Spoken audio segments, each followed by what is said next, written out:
अस्सलाम वालेकुम नाजरीन, मेरा नाम आबिद अंदलीब है और आज हम मौजूद हैं सदीक जान के साथ। नाजरीन, पाकिस्तान के इदारे कुछ चीज़ें जो मुल्क की तारीख है उसमें पहली बार होती हैं और वो इदारों के तवस्सुत से ही होती हैं, लेकिन शायद उस तरह से आवाम तक नहीं पहुंचाई जाती। पाकिस्तान का मीडिया शायद उन चीज़ों को उस तरह से पोर्ट्रे नहीं करता जिस तरह से वो होती हैं, कि जिस तरह से वो इदारों के अंदर सरजद होती हैं उसी तरह से आवाम तक नहीं पहुंचाई जाती। उससे ही मुंसलिक एक बड़ी स्टोरी है नाजरीन।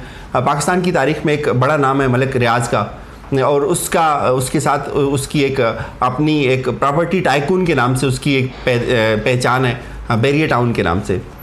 नाज़रीन, बैरियर टाउन पाकिस्तान में पाकिस्तान के इदारों के एतबार से, पाकिस्तान की मीडिया के एतबार से, पाकिस्तान की साफ़ी बरादरी के एतबार से एक बड़ा टाइकून और एक बड़ी कमर्शियल एंटिटी समझा जाता है। और आज तक जिस तरह से उस पे बात होनी चाहिए थी, जिस तरह से उसको इन्वेस्टिगेट होना चाहिए था, या जिस तरह से उसकी जो मुबैना करप्शन है उस पर बात होनी चाहिए थी, शायद वो मीडिया उस पर बात नहीं करता। शायद उसके हाथ इतने बड़े, और जैसे मलिक रियाज़ ने खुद भी कहा कि मैं हर जो है उस फाइल के नीचे पहिया लगा देता हूँ। तारीख में पहली बार हुआ है मलिक रियाज़ की गर्दन पे हाथ डाला सुप्रीम कोर्ट में, उसमें साकिब निसार का एक बड़ा हाथ है, और उस सारी प्रोसीडिंग को कवर किया और अल्टीमेटली मलिक रियाज़ को बैरियर टाउन कराची में जो है वो एक बड़ा जुर्माना आयद किया। तो उसको पब्लिक परसेप्शन इस तरह से ड्रा की गई मलिक रियाज़ के कुछ वफादार लोगों ने कि अदालत ने मलिक रियाज़ को इनारो दे दिया। तो इस सारी चीज़ों को लेकर जब अदालत के फैसले के बाद एक बड़ी तनकीद जो है वो सोशल मीडिया पे अदालतों के लिए की जाती है, हालांकि इस चीज़ को नहीं देखा जाता। तो आज हमारे साथ एक दफ़ा फिर मौजूद है सदीक जान ने इस सारी प्रोसीडिंग को रोज़ अव्वल से कवर किया है। तो सदीक जान से वो समझने की कोशिश करेंगे कि क्या सिनेरियो थे, वो क्या हालात थे कि सुप्रीम कोर्ट ने वो फैसला दिया, या इसकी एक हिस्टोरिकल बैकग्राउंड के और इसका जो नैरेटिव डेवलप किया जाता है वो कितना जो है वो गलत है। सदीक जान, आपका बहुत शुक्रिया, आपने सारे केस को कवर किया पहले दिन से, तो आप थोड़ा सा ब्रीफ बताएंगे कि क्या सुप्रीम कोर्ट ने इनारो दे दिया मलिक रियाज़ को? देखें आबिद अंदलीब साहब, आप भी देखें उन जो एक प्रोपेगेशन है, जो प्रोपेगेंडा है उसकी ज़द में आ गए जब आपने अपने इंटरव्यू में ये कह दिया कि सुप्रीम कोर्ट ने मलिक रियाज़ को जुर्माना आयद किया। ये मलिक रियाज़ को जुर्माना आयद नहीं किया गया था, बल्कि सुप्रीम कोर्ट ने ज़मीन की जो कीमत थी वो कीमत वसूल की है। वो ज़मीन जो कि सिंध हुकूमत ने मलिक रियाज़ को दी, बैरियर टाउन कराची के लिए दी, और वो ज़मीन जिसका सिंध हुकूमत ने 5.25 अरब रुपए सिर्फ जो है वो वसूल किया था, और 5.25 अरब रुपये वसूल करके और सिंध हुकूमत ने कहा कि हमने जितनी कीमत पे दी है वो कीमत बिल्कुल जायज़ थी, वो मुनासिब थी, हमें इससे ज़्यादा पैसे नहीं चाहिए। लेकिन सुप्रीम कोर्ट ने क्या कहा? सुप्रीम कोर्ट ने कहा कि भाई आपकी जो ज़मीन थी वो इतनी कीमत की नहीं थी जितनी कीमत की आपने दी। सुप्रीम कोर्ट ने उसकी कीमत, जो आज से 5-6 साल पुरानी ज़मीन दी गई थी, सुप्रीम कोर्ट ने आज की मार्केट रेट के ऊपर उसकी कीमत का तयन किया और मार्केट रेट से ज़्यादा पैसे वसूल किए मलिक रियाज़ से, और उन पैसों में सुप्रीम कोर्ट ने उनको ज़मीन दी। अब मसला कहाँ पे आ जाता है कि सुप्रीम कोर्ट ने अगर एक 2-3 इशूज़ से, एक तो ये था कि जब सुप्रीम कोर्ट ने ये देखा कि जब मलिक रियाज़ को ये ज़मीन दी गई सिंध हुकूमत की जानिब से, उसके बाद मलिक रियाज़ ये प्लाट बेचते रहे, उसमें लाखों लोगों ने इन्वेस्ट कर दिए जिनमें बड़ी तादाद ओवरसीज़ पाकिस्तानियों की भी थी। उनको किसी इदारे ने नहीं रोका, किसी इदारे ने ये नहीं कहा कि ये ज़मीन कानूनी है, गैर कानूनी है, ठीक है, गलत है। लोग इन्वेस्ट करते गए। जब लाखों लोगों ने इन्वेस्ट कर दिया, अरब रुपये इन्वेस्ट हो गया, अरबों रुपये डेवलपमेंट पे खर्च हो गए, फिर ये मामला सामने सुप्रीम कोर्ट के आता है कि भाई ये तो सस्ती ज़मीन बेची गई। सुप्रीम कोर्ट, अब यही बेस्ट ऑप्शन था कि सुप्रीम कोर्ट मौजूदा रेट पे पैसे वसूल करके और मलिक रियाज़ को ये ज़मीन दे देती। जिस रेशो से मलिक रियाज़ ने ये पैसे देने हैं 460 अरब, आबिद अंदलीब साहब 460 अरब ये, और दूसरा जो सुप्रीम कोर्ट का फैसला है कि ज़ेर ज़मीन पानी जो निकाला जाएगा मिनरल वाटर कंपनियों की जानिब से, मैं बात मुकम्मल कर लूँ, 1 रुपये फी लीटर वसूल किया जाएगा। 6 अरब 7 अरब रुपये महाना वो बन रहा है। अगर मलिक रियाज़ से जो पैसे लेने हैं 460 अरब और जो सालाना 80 से 84 अरब ज़ेर ज़मीन पानी की मद में वसूल होगा, इनको आप काउंट कर लें तो अगले 7 साल में डैम के लिए जो आपके पैसे हैं वो इन 2 चीज़ों से पूरे हो सकते हैं। और आखिरी बात यह है कि सुप्रीम कोर्ट अगर मलिक रियाज़ से ये प्रोजेक्ट वापस ले लेती, किसको देती? सिंध हुकूमत लेने को तैयार नहीं थी, एमडीए लेने को तैयार नहीं थी, उनमें अहलियत सलाहियत नहीं है। उससे भी बुनियादी बात, लोग आज सुप्रीम कोर्ट को ये कहते हैं कि सुप्रीम कोर्ट ने इनारो दे दिया। मैंने जो जुर्माने की बात की, एक पब्लिक परसेप्शन ये ड्रा की जाती है, एक मीडिया सोशल मीडिया पे एक प्रोपोगेट किया जाता है चीज़ों के सुप्रीम कोर्ट जैसे मोतबर इदारे ने मलिक रियाज़ को इनारो दे दिया। इसका एक जो पॉलिटिकल नैरेटिव है मैं उस पर बाद में आता हूँ, लेकिन एक बुनियादी बात है, लोग इस चीज़ को नहीं देखते कि साल हा साल से सिंध की ज़मीनें सिंध की गवर्नमेंट ने मलिक रियाज को दे दी, कोड़ियों की एवज दे दी। लोग इस चीज़ को नहीं देखते। फिर इस सारी चीज़ों को लेके सुप्रीम कोर्ट ने तो चलो एनआरओ दे दिया, एक लम्हे के लिए इसको भी फ़र्ज कर लेते हैं। भाई किसको पता था आज तक कि 18,000 से ज़ायद एकड़ सिंध हुकूमत ने जो है वो, अगर सुप्रीम कोर्ट में ये केस ना आता तो मुझे और आपको पता चलता ये बात? देखें, ये हमें पता भी ना चलती। फिर ये देखें कि ये बेंच कौन था, जजेस कौन थे। मैं देख रहा हूँ सोशल मीडिया पे कंपेन चलाई गई कि सुप्रीम कोर्ट ने जी इंसाफ बेच दिया, ये कर दिया, वो कर दिया। भाई ये जजेस बिकने वाले नहीं थे। जबरान नासिर ने एक वीडियो भी शेयर की इस सारी चीज़ों को लेके कि यार मलिक रियाज को एनआरओ मिल गया और बाकी लोग मर रहे हैं। देखें, जबरान नासिर साहब भी एक एनजीओ के साथ काम करते हैं। हमारी ये बदकिस्मती है जो एनजीओज़ में लोग काम करने वाले होते हैं। पाकिस्तानी इदारों को जहाँ पे बदनाम करने की बात आएगी वहाँ पे आपको ये एनजीओज़ पेश नज़र आएंगी। बिल्कुल। जहाँ पे इंडिया के ख़िलाफ़ हमारे नैरेटिव की बात होगी वहाँ पे एनजीओज़ की ज़बान बंद नज़र आएगी आपको। ये मोमबत्ती माफिया जो है इनका काम यही है कि पाकिस्तानी इदारों को जहाँ पे आप कमज़ोर कर सकते हैं, जहाँ पे पाकिस्तानी इदारों के ख़िलाफ़ आप प्रोपेगेंडा कर सकते हैं, करें, हक़ाइक़ को मद्देनज़र ना रखते हुए। इस बेंच में कौन था? जस्टिस अजमत शेख साहब थे, वो जज जो पनामा में शामिल थे, जिन्होंने सिसिलियन माफिया का लक़ब भी दिया था, जो डटे रहे, जो पीछे नहीं हटे। उन्होंने पनामा का फैसला दिया और बड़ा दबंग फैसला दिया। दूसरे जज फैसल अरब साहब उस बेंच में शामिल थे जिसने इमरान खान के हवाले से फैसला दिया था, और इन जजेस पे बहुत प्रेशर था उस नून लीग के दौर में कि इमरान खान को आप तायात नायल करें, क्रिटिसिज्म होता। तीसरे जज मुनीब अख्तर साहब थे। मुनीब अख्तर साहब सिंध हाई कोर्ट में रहे। किसी बंदे से पूछें जो थोड़ा सा भी लीगल चीज़ों को जानता है, वो आपको बताएगा कि मुनीब अख्तर साहब की क्या क्रेडिबिलिटी है, क्या उनका लेवल है। हम देखते हैं। तो ये वो जजेस नहीं थे जो जिनको प्रेशराइज किया जा सकता। और ये दोबारा ये कह रहा हूँ, नैब ने 5 साल में 12 अरब रिकवर किया पिछले 5 साल में। सुप्रीम कोर्ट ने सिर्फ एक फैसले के अंदर 460 अरब रुपए आपको लेके दे रही है। तो और एक चीज़ और हम आपको बताएं नाजरीन, ये नेब की या सुप्रीम कोर्ट की तवस्सुत से हुआ कि नेब ने 20 साल में पहली बार जो है वो मलिक रियाज को तलब किया। अच्छा सदीक, एक बात और भी है, ये बड़ी की जाती है कि अब सिंध गवर्नमेंट ये क्लेम करती है कि वो पैसा सिंध हुकूमत को दिया जाए। एक तो ये चीज़ ये बताएं आप। दूसरा, अगर ये मामला सुप्रीम कोर्ट में ना आता, सुप्रीम कोर्ट ये इसके अलावा सुप्रीम कोर्ट के पास क्या ऑप्शन था? वो अगर ये इस पे ये कीमत वसूल ना करती सुप्रीम कोर्ट, तो वो क्या करती? लोग ये कहते हैं कि सुप्रीम कोर्ट ने एनआरओ दे दिया, इससे बेस्ट ऑप्शन हो क्या सकता था? आप बताएं। देखिए, इसमें 2 चीज़ें हो सकती थी। पहले मैं आपको वो पहले सवाल का जवाब दे दूँ, सुप्रीम कोर्ट के अकाउंट में भी ये पैसे आने हैं। सुप्रीम कोर्ट ये देख रही है, सिंध हुकूमत तो जो 5.25 अरब ले चुकी है वो उस पर मुतमईन है, अल्हम्दुलिल्लाह। लास्ट जब समाते होती थी वो पूछते थे यार कितनी जमीन उनको दी है, सिंध हुकूमत आके ये कहती थी कि बस इतनी है। हालांकि वो जमीन दिन ब दिन बढ़ती जा रही थी। अच्छा, अब उसमें देखें सिंध हुकूमत तो मुतमईन है उस 5.25 अरब रुपए पे। अब देखते हैं कि सुप्रीम कोर्ट क्या, जो इसमें जब पैसे आएंगे, इस हवाले से भी फैसले में नहीं लिखा हुआ कि ये पैसे वफाक के पास जाएंगे या सिंध हुकूमत के पास जाएंगे। दूसरा जो आपने कहा, इसके अलावा ऑप्शन क्या था? इसके अलावा ऑप्शन ये था कि सुप्रीम कोर्ट ये मामला भेजती नैब को, नैब चेयरमैन नैब को दरखास्त देते मलिक रियाज, प्ली बार्गेन की दरखास्त देते, मलिक रियाज के साथ चेयरमैन नैब बैठ के और कहते कि अच्छा जी इतने इतने इतने, वो पैसे सेटलमेंट करते।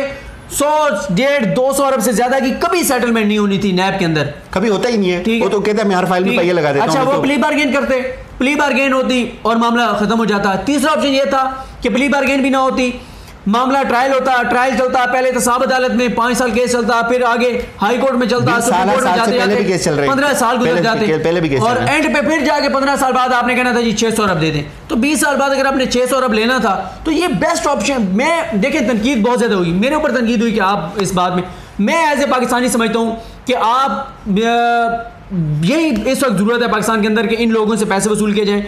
अब नवाज शरीफ है, नवाज शरीफ को आप उसकी सियासत खत्म हो गई, तायाद गया, लेकिन पैसे जो उसे लेने हैं, असल पाकिस्तान का मकसद होना चाहिए उसे पैसे वसूल किए जाएं, वो लंदन फ्लैट्स जब्त किए जाएं, उसकी जो 5 बिराज़मों में उसके बच्चों की जायदादें हैं वो जब्त की जाएं और पैसा पाकिस्तान के अंदर लाया जाए। असल मकसद हमारा क्या होना चाहिए?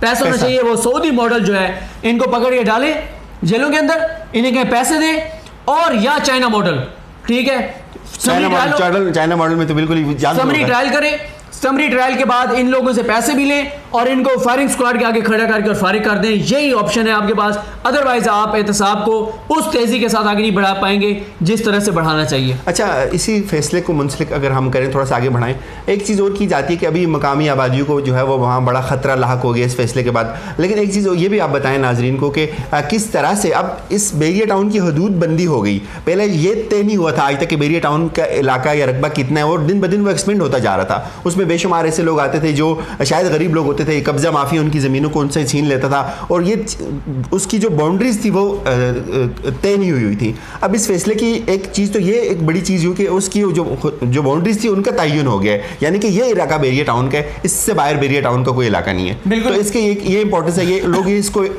सोशल मीडिया पे ये प्रोपोगेट कर रहे हैं कि यार ये जो अब लोगों के अंदर एक खौफ पैदा हो गया और उनसे उनकी ज़मीन किसी वक्त भी जो है वो छीन जाएगी। देखें, दो तीन चीज़ें आपने जो इसमें बात की, एक तो 16,896 एकड़ की हदबंदी हो गई है, डिमार्केशन हो गई है, उससे बाहर बैरिया टाउन नहीं जा सकता। इसमें एक और बात ये आपको बता दूं, ये बहुत बड़ा इशू आ रहा है, जिन लोगों ने उससे बाहर ज़मीनें खरीदी हुई थी, बैरिया टाउन उनको उस तरह से रिस्पॉन्ड नहीं कर रहा, लोगों की शिकायत आ रही हैं। इस हवाले से ये देखना चाहिए, बैरिया टाउन उनको ब्लैकमेल कर रहा है। हाँ, अदालत को ये देखना चाहिए कि नक्शा किसी वेबसाइट के ऊपर अपलोड होना चाहिए, कौन कौन सा एरिया है 16,896 एकड़ में। गो के बैरिया टाउन ने तहरीरी तौर पर अदालत को लिख के दिया कि अगर किसी को उन्होंने 16,896 से बाहर ज़मीन फरोख्त की हुई है, उनको इसी 16,896 एकड़ में एकोमोडेट करेंगे। दूसरा, आप कह रहे हैं कि वो जो आप वीडियो का भी मुझे बता रहे थे कि उसमें यह हुआ कि लोगों की ज़मीनों पर कब्जा हुआ, गरीबों की। इस पूरी प्रोसीडिंग में आबिद दलीब साहब को एक बंदा सुप्रीम कोर्ट के सामने नहीं आया जिसने कहा कि मेरी ज़मीन पे बैरिया टाउन ने कब्जा किया हुआ है। सुप्रीम कोर्ट ने जो फैसला दिया है वो दिया है सिर्फ सरकारी ज़मीन की हद तक। अगर उसमें कुछ प्राइवेट लोगों का मामला था, एक तो प्राइवेट लोग सुप्रीम कोर्ट में नहीं आए, एक भी ये इंपॉर्टेंट बात है। ये जब ये केसेस, ये तकरीबन 6 माह ये केस चल रहे हैं, और इस दौरान कोई भी प्राइवेट बनना या कोई भी ऐसा लोकल बनना था, उसने अपनी। और दूसरा, अभी भी ऑप्शन है, अगर किसी गरीब की ज़मीन पे बैरिया ने कब्जा किया हुआ है, वो नैब के पास जाए, मलिक रियाज के खिलाफ कार्रवाई होगी, या वो सुप्रीम कोर्ट आए, सुप्रीम कोर्ट कार्रवाई का हुक्म दे सकती है। ऐसा नहीं है कि सुप्रीम कोर्ट ने लोगों की जमीनों पे कब्जे को रेगुलाइज कर दिया है। इस जमीन के अंदर 1 इंच भी प्राइवेट लैंड नहीं है, ये सारी की सारी वो लैंड है जो कि सरकारी है, और अगर इसमें प्राइवेट लैंड शामिल है तो वो प्राइवेट लोग क्यों नहीं सुप्रीम कोर्ट के सामने आए? अब सुप्रीम कोर्ट लोगों के घरों में जाकर तो नहीं कह सकती कि भाई बताओ क्या मसला है। सिंध हुकूमत किस मुंह से ये क्लेम करिए कि ये पैसे हमें दिए जाएं? वज़ीर आला सिंध का ये बयान था कि सिंध जो बैरिया टाउन से रकम वसूल हो रही है वो सुप्रीम कोर्ट को चाहिए, वो सिंध हुकूमत को दे। डू यू थिंक कि सिंध हुकूमत को इस तरह के क्लेम करना चाहिए? जिस तरह से उनका जो है वो आता था वहाँ, उनका अटॉर्नी जनरल वहाँ आके उनके हक में दलाइल देता था। देखिए, सुप्रीम कोर्ट को एक तो देने नहीं चाहिए सिंध हुकूमत को। सिंध हुकूमत को आप देंगे, फिर वो ओमनी के अकाउंट्स में जाएगा, ओमनी से फिर वो बिलावल के सदके के बकरों के और बिलावल के कपड़ों के बिलावल और अयान अली की टिकटों पे और मनी लॉन्ड्रिंग पे ये पैसा जमा होगा सरकारी खजाने में सिंध के, और निकलेगा दुबई से लंदन चला जाएगा। तो ये सुप्रीम कोर्ट को चाहिए, काश के साकिब निसार साहब होते तो ये पैसा बरह रास्त डैम फंड में जाना था। ये डैम फंड में जाना चाहिए, ना झगड़ा वफाक करे ना सिंध करे, ये डैम फंड के अंदर जाना चाहिए। डैम इतना इंपॉर्टेंट है पाकिस्तान के लिए। साकिब निसार का रोल भी आपने इसके साथ लिंक करना है कि कितना इंपॉर्टेंट रोल रहा। साकिब निसार को लोग क्रिटिसाइज करते हैं इस बैरिया टाउन को लेके, उसने किस तरह से वो फाइलों को निकाला, साल से केसेस चल रहे थे। इसमें एक तो यह है कि जब इजाज़ अफजल खान साहब को सबसे पहला क्रेडिट तो जाता है, वो इजाज़ अफजल खान साहब जिन्होंने पनामा का फैसला दिया था, जिन्होंने पनामा के फैसले में मियां मोहम्मद नवाज शरीफ के लिए लिखा था कि तू इधर उधर की ना बात कर, ये बता के काफिला क्यों लुटा, मुझे राज़नों से गिला नहीं, तेरी राहबरी का सवाल है। और उन्हीं इजाज़ अफजल खान साहब ने इस फैसले में लिखा था कि मलिक रियाज के बारे में बताया जाता है कि बड़े सदके करता है, बड़ी खैरात करता है, बड़ा गरीबों पे खर्च करता है। उन्होंने कहा जहां पे वो गरीबों पे खर्च करने पे लायक तहसीन है, दाद का मुस्तहिक है, वहीं पे मलिक रियाज को कब्जे करने पे शर्म आनी चाहिए। ठीक है, और ये गलत है। फिर साकिब निसार साहब ने कहा था कि वो भी एक थे जो अमीरों से लूट के गरीबों में बांटते थे, तो उन्होंने कहा यह भी कोई तरीका नहीं है। साकिब निसार साहब ने रिव्यू पिटिशन जो मलिक रियाज की थी, वो उस बेंच के सरबराह थे जिन्होंने रिव्यू पिटिशन मुस्तरद की थी और इजाज़ अफजल खान साहब का फैसला बरकरार रखा था। ये गलत आसर है कि और मलिक रियाज के खिलाफ सुप्रीम कोर्ट के अंदर बड़ी तेजी से केसेस आगे बढ़े जब इसका साकिब निसार साहब का दौर था। एक और चीज़ पेंडिंग है, आखिर में मैं आपको ये बता दूं, एक चीज पेंडिंग है, इसके ऊपर खोसा साहब को टेकअप करना चाहिए। जो साकिब निसार साहब ने आज नोटिस किया था कि मलिक रियाज जमीनों की जो फाइलें ट्रांसफर करते हैं रजिस्टर्ड सेल डीड नहीं होती, जैसे अरबों रुपए का टैक्स खाया जाता है, चोरी किया जाता है। ये केस पेंडिंग है सुप्रीम कोर्ट में, काश के ये केस टेकअप होना चाहिए और इसको आगे बढ़ना चाहिए। नाजरीन, जाते जाते सिद्दीक से एक आखिरी बात पूछते हैं कि मीडिया मलिक रियाज का एक बहुत बड़ा आलाकार रहा हमेशा से मीडिया पे वो चीज़ें प्रोपोगेट की जाती थी जो शायद कोर्ट रूम में बिल्कुल नहीं होती थी। हम खुद भी देखते थे, और जब हम कोर्ट रूम से बाहर निकलते थे या मीडिया पे देखते थे तो बिल्कुल एक डिफरेंट सिनेरियो को जो है वो पेश किया जाता था। सिद्दीक, क्या वजह है? मीडिया बड़ा वफादार है मलिक रियाज का, और अब भी ये चीज़ है कि मीडिया जो है उसकी वफादारी से ताल्लुक नहीं कर सका खुद को। देखिए, मीडिया का इशू ये है कि एक तो आपने ये देखोगे सारी प्रोसीडिंग के दौरान मीडिया ने ब्लैकआउट किया, मलिक रियाज के केस में बताया नहीं, और अगर टिकट तक नहीं चलता था 2-3 चैनल्स के अलावा। मसला यह है कि मलिक रियाज साहब को पता है कि कैसे मीडिया को खरीदना है, वो मीडिया को, सारे इदारों को, मालिकान को भी, मालिकान को भी। एक तो इश्तिहार देते हैं, इश्तिहार देने की वजह से ये हो जाता है कि चैनल खबर नहीं चलाते। बिल्कुल। अच्छा, कोई एंकर उनके खिलाफ बात करता है, उसको वो प्लाट दे देते हैं। और अब एक मेरे जैसा अगर सहाफ़ी जिसकी अगर महीने की कमाई 50, 60, 70 हज़ार है और साल की उसकी बन जाती है 3-4 लाख बन जाती है साल की, और उसकी 4 लाख अगर सालाना मेरी इनकम है तो मेरी 10 साल में 40 लाख बनती है, 20 साल में 80 लाख बनती है। और अगर मुझे मलिक रियाज एक ही दफ़ा 80 लाख का प्लाट दे दे तो मैं सोचूं 80 लाख जो मैंने 20 साल में जाके कमाने हैं वो। लेकिन सोचना ये चाहिए कि जब आप इस तरह के जो काम करते हैं, जो एंकर्स काम करते हैं, अल्लाह की भी आप पे लानत होती है, लोगों की भी लानत होती है, आपकी क्रेडिबिलिटी नहीं रहती, कोई इज्जत नहीं रहती आपकी। आपका पता नहीं कैसे इन लोगों का ज़मीर ये गवारा कर लेता है कि वो एक प्लाट के ऊपर बिक जाते हैं। तो मलिक रियाज साहब के खिलाफ इसलिए खबर नहीं चलती, मालकान को उन्होंने खरीदा हुआ है, इश्तिहार देते हैं, और जो खबर चलती भी है वो डिफरेंट एंगल से चलती है, खबर चलती है वो उनको फायदा होता है, आवाम को गुमराह किया जाता है, इदारों को क्रिटिसाइज किया जाता है। आखिरी बात, पाकिस्तानी इदारों में उसने इतनी ज्यादा पेनिट्रेशन की हुई है, सिर्फ मीडिया ही उसकी जद से नहीं महफूज रहा, बाकी इदारों में, बाकी दीगर रियासती इदारों को भी, नेब को भी। मलिक रियाज क्या करते हैं, मलिक रियाज उनके पास एक आसान सालाना प्लाट, ठीक है, वही सबकी जरूरत है, वो सबकी जरूरत है। अब वो क्या करते हैं, कोई इन्वेस्टिगेट करने जाता है उसको एक प्लाट, ठीक है। इवन के मलिक रियाज साहब ने तो ये किया हुआ है कि इदारों में जो भर्तियां होती हैं या ट्रांसफर होती हैं वो भी मलिक रियाज के यहाँ पे तो हुकूमतें बनाते और गिराते रहे मलिक रियाज साहब।